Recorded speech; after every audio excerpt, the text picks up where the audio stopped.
Бата ырлары. Кыргыздар батага өзгөчө маани берип келген жана ошол менталитетти азыр да суубай уланып отурган эл. Ар бир эле адам бата алууга кызыгат. Маңдай тери менен кыйналган кыйынчылыгын, жоо сүрүп келген эрдигин, жигиттер малга, акчага өлчөбөйт. Элден бата алсак болду деп эсептешет. Бата элдик педагогиканын эң ырыскылуу дөөлөттөрүнүн бири.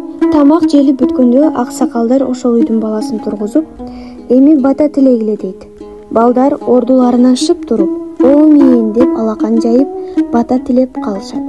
Ошондо отургандардын аксакалы же кадырлуу конок же зобололуу адам балдарга батасын берет. Мисалы мындай: атка минерман бол, эрөөлдө билерман бол, касыңа ок бол, досуңа от бол, үйүңө көз бол, жериңе сөз бол, душманга жут бол, элиңе кут бол, кийимиң кептүү болсун, элиң эптүү болсун, өмүрүң узун болсун, өрүшүң жайык болсун, тукумуң журттан ашып, тууганың канат болсун. Мына ушундай баталар миңдеген варианттарда айтылган. Алардын ичинен эң көп бөлүгү балдарга арналган. Бала али жарык дүйнөгө келе электе мындай, андай балалуу болгула деп ата-энелерине же жаш жубайларга бата беришкен. Бул бала батадан мина болгон деп айтышат. Айрым балдар тууралуу.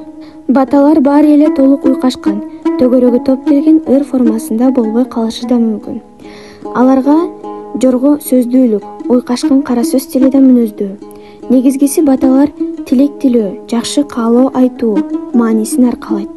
Мындай баталар адамдардын оң жолдо жүрүүсүнө, балдардын туура тарбия алуусуна эбегейсиз чоң таасирин тийгизген.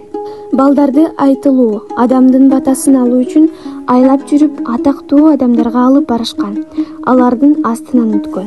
Эл ичинде жүрүп, элдин салтына каныккан балдар көпчүлүктүн колуна суу куюп, коноктордун атын байлап же кетерде атка мингизип, отун суусуна каралашып, бут кийимди оңдоп коюп жана башка түрдүү-түмөн кызматтарды аткарып, бата алуунун, батага жетүүнүн жолун үйрөнгөн.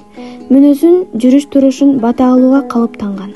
Элдин батасын алган жигит, кыздар эл назарына алынып, калктын колдоосуна ар дайым арзап турган. Салттуу кыргыз үй бүлөсүндө өскөн балдар жаштайынан бата алууну гана эмес, бата берүүнү да үйрөнгөн. Малга, дастарконго жана башкага бата берген. Атасы жоого бара жатканда да, сапарга чыкканда да баласынан бата сураган.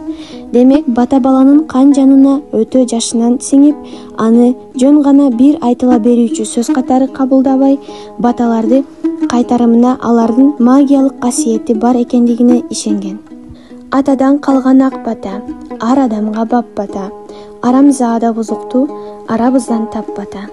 Кадимден калган ак бата, калың журтка бап бата, кара ниет бузукту казыкта жерге как бата деп кытайлык Жаңырбек Матиле айткандай, элдин жана ичиндеги балдардын күнүмдүк жашоосу баталар менен тыгыз байланыштуу болгон.